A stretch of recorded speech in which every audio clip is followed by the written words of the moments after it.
Hello friends, welcome to stock market nursery. मैं हूं आपका दोस्त वरुण। आज के इस वीडियो में हम एक और फाइनेंशियल स्टेटमेंट के बारे में डिटेल में डिस्कशन करने वाले हैं। हमने अपने पिछले वीडियो में प्रॉफिट एंड लॉस स्टेटमेंट के बारे में डिटेल में समझा था। आज के इस वीडियो में हम बात करने वाले हैं बैलेंस शीट के बारे में। तो इस वीडियो को एंड तक जरूर देखिए। ये फंडामेंटल एनालिसिस के लिए एक बहुत ही इंपॉर्टेंट वीडियो है। अगर आपको ये वीडियो पसंद आए तो इस वीडियो को लाइक जरूर करें, और अगर अब तक आपने हमारे चैनल को सब्सक्राइब नहीं किया है तो प्लीज चैनल को सब्सक्राइब जरूर करें। तो चलिए स्टार्ट करते हैं। सबसे पहले समझते हैं बैलेंस शीट आखिर होती क्या है। बैलेंस शीट एक ऐसी फाइनेंशियल स्टेटमेंट है जो किसी particular specific point of time में कंपनी की फाइनेंशियल पोजीशन के बारे में डिटेल में बताती है। इसको दूसरे शब्दों में ऐसे समझ सकते हैं कि बैलेंस शीट हमें कंपनी के एसेट्स, लाइबिलिटीज और शेयर होल्डर इक्विटी के बारे में इंफॉर्मेशन देती है। हमने अपने पिछले वीडियो में प्रॉफिट एंड लॉस स्टेटमेंट के बारे में समझा था।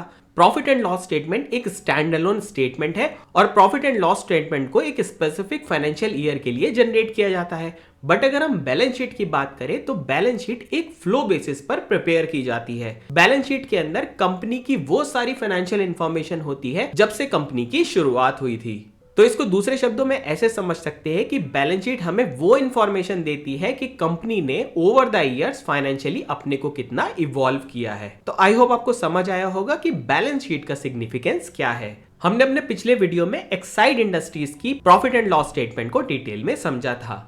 आज के इस वीडियो में हम एक्साइड इंडस्ट्रीज की बैलेंस शीट के बारे में डिटेल में समझते हैं। तो जैसा कि आप देख सकते हैं, ये एक्साइड इंडस्ट्रीज की स्टैंड अलोन बैलेंस शीट का स्नैपशॉट है। इस बैलेंस शीट को प्रिपेयर किया गया था 31 मार्च 2023 को, यानी कि ये फाइनेंशियल ईयर 22-23 को रिप्रेजेंट करती है और इसमें जितनी भी वैल्यूज हैं वो करोड्स में मेंशन की गई हैं। तो जैसा कि आप देख सकते हैं कि एक्साइड इंडस्ट्रीज की बैलेंस शीट दो पार्ट्स में डिवाइडेड है। सबसे पहला पार्ट है एसेट्स का और दूसरा पार्ट है इक्विटी एंड लायबिलिटीज का।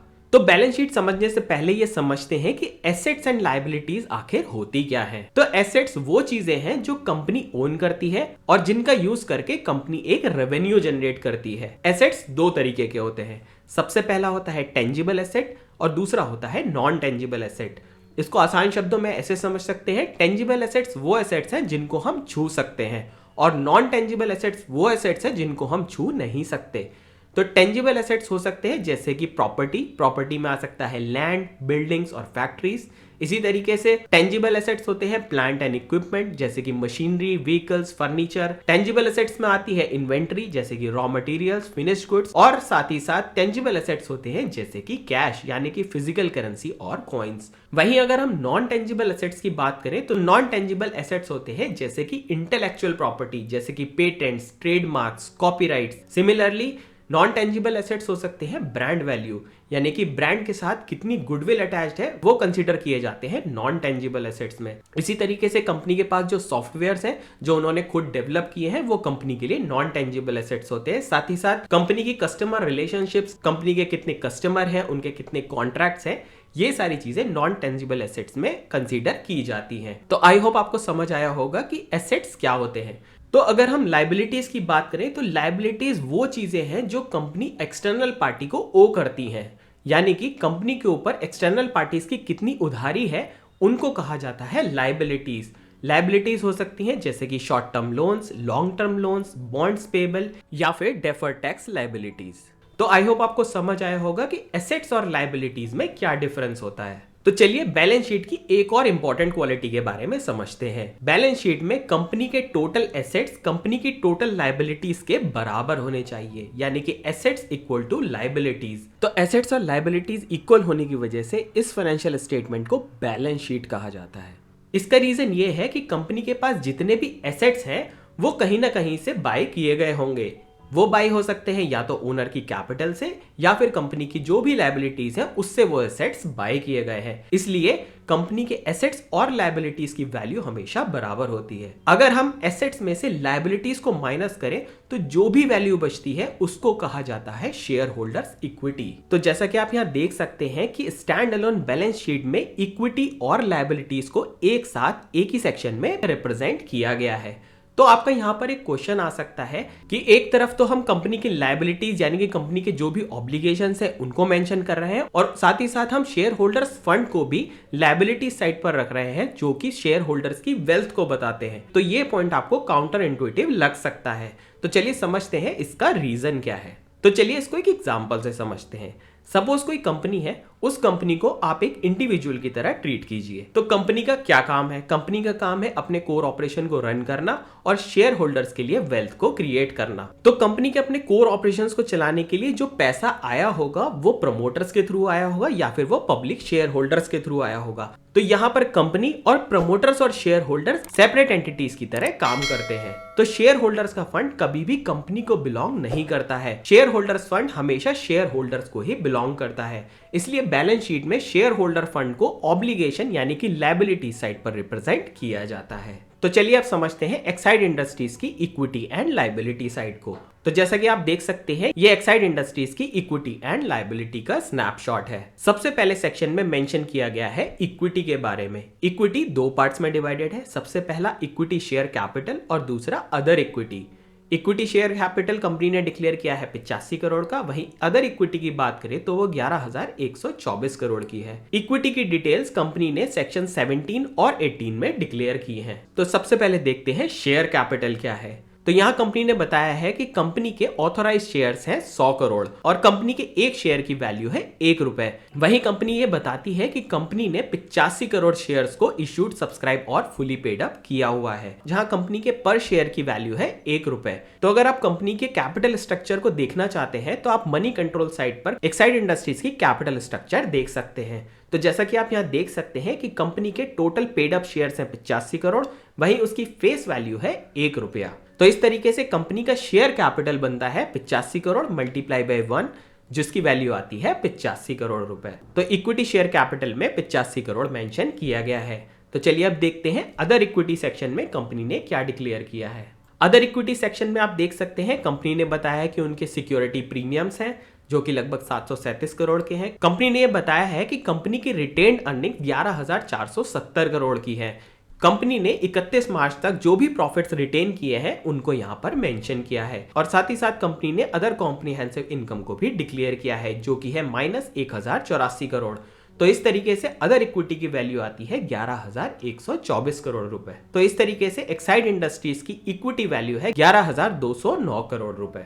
अब बढ़ते हैं कंपनी के लायबिलिटी सेक्शन पर। तो जैसा कि आप देख सकते हैं कि कंपनी की लायबिलिटीज दो पार्ट में डिवाइडेड है। सबसे पहली है नॉन करंट लायबिलिटीज और दूसरी है करंट लायबिलिटीज। तो चलिए समझते हैं नॉन करंट लायबिलिटीज और करंट लायबिलिटीज क्या होती हैं। तो करंट लायबिलिटीज वो ऑब्लिगेशंस हैं जो कंपनी को 1 साल के अंदर सेटल करने हैं। करंट लायबिलिटीज के एग्जांपल हैं जैसे कि short term loans, accounts payable, और अगर कंपनी का कोई लॉन्ग टर्म डेट है उसका कोई करंट पोर्शन 1 साल के अंदर पे करना है तो ये सभी करंट लायबिलिटीज के अंदर आते हैं। करंट लायबिलिटीज बेसिकली कंपनी के day to day operational activities के साथ एसोसिएटेड होती हैं। अगर हम नॉन करंट लायबिलिटीज की बात करें तो ये वो ऑब्लिगेशंस हैं जो कंपनी को 1 साल के बाद पे करने हैं, जैसे कि long term loans, bonds payable, deferred tax liabilities या फिर कंपनी के लॉन्ग टर्म डेट का एक नॉन करंट पोर्शन। तो नॉन करंट लायबिलिटीज कंपनी के मेजर प्रोजेक्ट या इन्वेस्टमेंट को लिए गए लॉन्गर टर्म फाइनेंशियल ऑब्लिगेशन को रिप्रेजेंट करती हैं। तो आई होप आपको समझ आया होगा कि करंट लायबिलिटीज और नॉन करंट लायबिलिटीज में क्या डिफरेंस होता है। तो चलिए सबसे पहले देखते हैं एक्साइड इंडस्ट्रीज की करंट लायबिलिटीज के बारे में। तो करंट लायबिलिटीज सेक्शन में सबसे पहले कंपनी ने अपनी फाइनेंशियल लायबिलिटीज के बारे में बताया है। सबसे पहली फाइनेंशियल लायबिलिटी है कंपनी की बोरोइंग्स। कंपनी ने अपनी बोरोइंग्स को सेक्शन नंबर 23 में डिटेल में बताया है। तो जैसा कि आप देख सकते हैं कि कंपनी के 2022 फाइनेंशियल ईयर में आईसीआईसीआई बैंक से क्रैश क्रेडिट था 7 करोड़ का और इंटर कॉर्पोरेट लोन था 3 करोड़ का। बट फाइनेंशियल ईयर 2023 में कंपनी ने अपनी सारी बोरोइंग्स को सेटल कर दिया है, यानी कि कंपनी के ऊपर अब कोई भी बोरोइंग नहीं है। तो जैसा कि आप यहाँ देख सकते हैं कंपनी ने यहाँ पर वैल्यू को नील सेट किया है। इसके बाद कंपनी ने बताया है कि कंपनी की लीज लायबिलिटीज कितनी है, जो कि लगभग है 6 करोड़ रुपए की। साथ ही साथ कंपनी ने यह बताया है कि कंपनी के ट्रेड पेबल्स कितने हैं। ट्रेड पेबल्स हो सकते हैं जैसे कि कंपनी को किसी माइक्रो एंटरप्राइजेस और स्मॉल एंटरप्राइजेस को कोई आउटस्टैंडिंग ड्यू है। साथ ही साथ इन माइक्रो एंटरप्राइजेस के अलावा अगर कोई और क्रेडिटर्स हैं तो उनको कितना पैसा देना है। तो ये वैल्यूज है लगभग 94 करोड़ और 1431 करोड़ की। कंपनी ने ट्रेड पेबल्स की डिटेल को सेक्शन 24 में डिक्लेयर किया है। इसके बाद कंपनी ने बताया है कि कंपनी की अदर फाइनेंशियल लायबिलिटीज कितनी है, जिनकी वैल्यू है लगभग 366 करोड़ रुपए, और कंपनी ने इनकी डिटेल्स को सेक्शन 25 में डिक्लेयर किया है। तो जैसा कि आप यहाँ देख सकते हैं कि कंपनी की करंट फाइनेंशियल लायबिलिटीज हैं जैसे कि अनक्लेम्ड डिविडेंड्स जो कि लगभग 6 करोड़ के हैं, और कंपनी के अदर पेबल्स जैसे कि कंपनी को कैपिटल गुड्स, सेलिंग या डिस्ट्रीब्यूशन कॉस्ट या अदर एक्सपेंसेस में जो पे करना है वो वैल्यूज यहाँ मेंशन की गई है। तो यहाँ अदर करंट फाइनेंशियल लायबिलिटीज की टोटल वैल्यू आती है 366 करोड़ रुपए। यही सेम वैल्यू यहाँ अदर फाइनेंशियल स्टेटमेंट में मेंशन की गई है। इसके बाद कंपनी ने बताया है कि कंपनी के अदर करंट लायबिलिटीज कितनी है, जो कि लगभग 319 करोड़ की है, और उसे कंपनी ने सेक्शन नंबर 26 में डिक्लेयर किया है। तो जैसा कि आप यहाँ देख सकते हैं कि कंपनी के टैक्सेस और ड्यूटीज पेबल लगभग 144 करोड़ के, एडवांसेस फ्रॉम कस्टमर 150 करोड़ के, और डिफर्ड रेवेन्यू 24 करोड़ का है। तो यहाँ अदर करंट लायबिलिटीज की वैल्यू आती है 319 करोड़ रुपए। इसके बाद कंपनी ने बताया है कि कंपनी के प्रोविजंस कितने हैं। प्रोविजंस हैं लगभग 280 करोड़ के, और कंपनी ने इसे सेक्शन नंबर 27 में डिक्लेयर किया है। तो इस तरीके से टोटल करंट लायबिलिटीज की वैल्यू बनती है 2499 करोड़ रुपए। तो चलिए अब बढ़ते हैं कंपनी के नॉन करंट लायबिलिटीज की तरफ।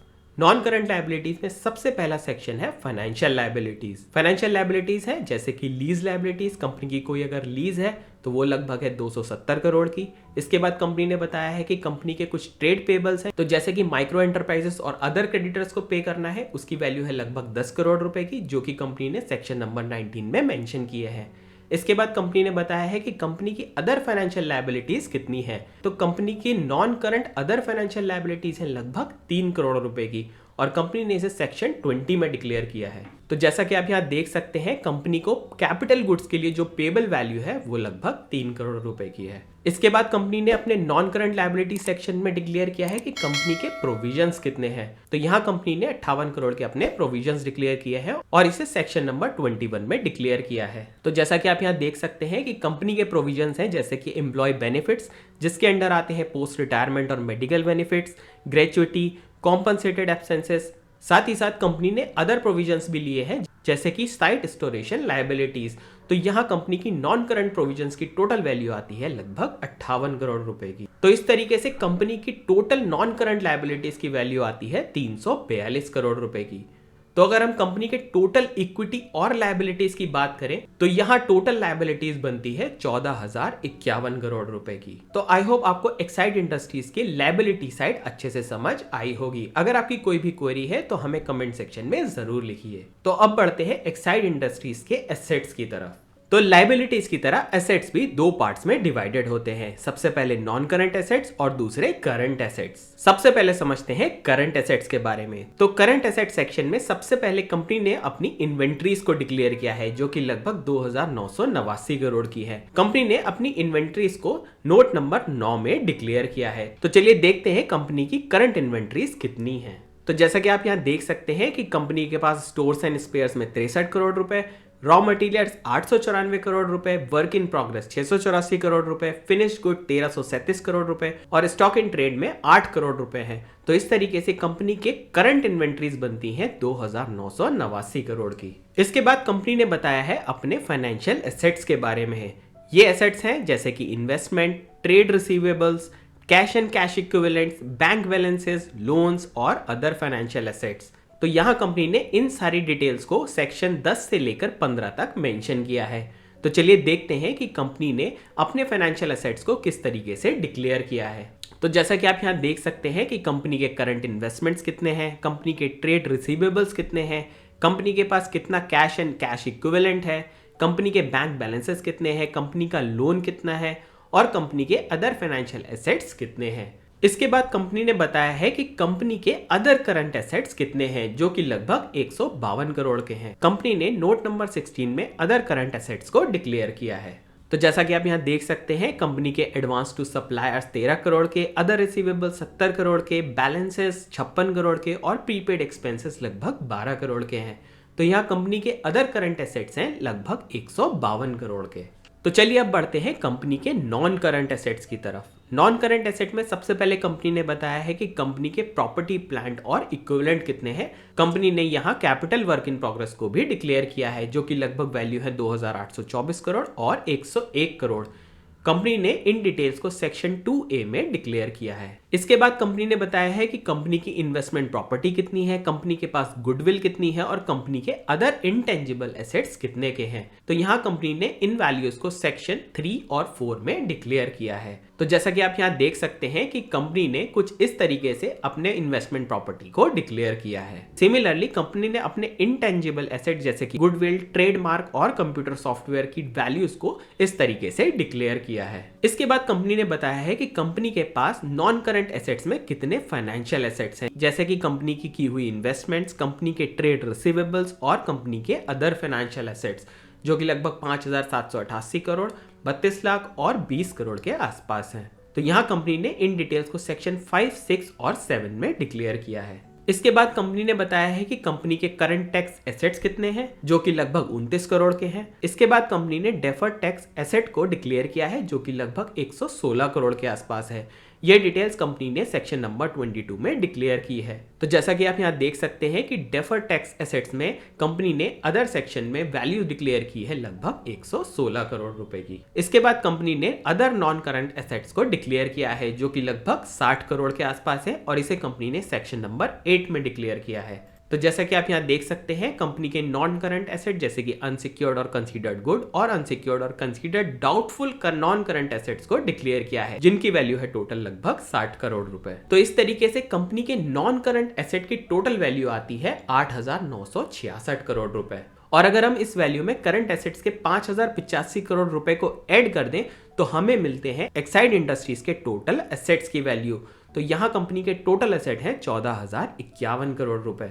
और जैसा कि हमने पीछे डिस्कस किया था कि कंपनी की टोटल इक्विटी एंड लायबिलिटीज की वैल्यू भी है 14,051 करोड़ रुपए। तो अगर हम यहाँ एक्साइड इंडस्ट्रीज के स्टैंड अलोन बैलेंस शीट की बात करें तो कंपनी के एसेट्स की वैल्यू कंपनी के इक्विटी और लायबिलिटीज के टोटल के बराबर है। यानी कि इसको हम दूसरे शब्दों में ऐसे समझ सकते हैं कि कंपनी के total assets share holder fund और लायबिलिटीज के बराबर होते हैं। तो आई होप आपको आज के इस वीडियो से समझ आया होगा कि बैलेंस शीट आखिर होती क्या है, बैलेंस शीट के कंपोनेंट्स क्या है, बैलेंस शीट को क्यों यूज किया जाता है। अगर आपको आज का ये वीडियो पसंद आया तो प्लीज इस वीडियो को लाइक जरूर करें। अगर आपकी कोई भी क्वेरी है तो प्लीज हमें कमेंट सेक्शन में जरूर लिखिए। अगर आपने अब तक हमारे चैनल को सब्सक्राइब नहीं किया है तो प्लीज चैनल को सब्सक्राइब जरूर करें। आप हमारे इंस्टाग्राम, फेसबुक और एक्स चैनल पर भी कनेक्ट कर सकते हैं। Thank you for watching. Happy investing.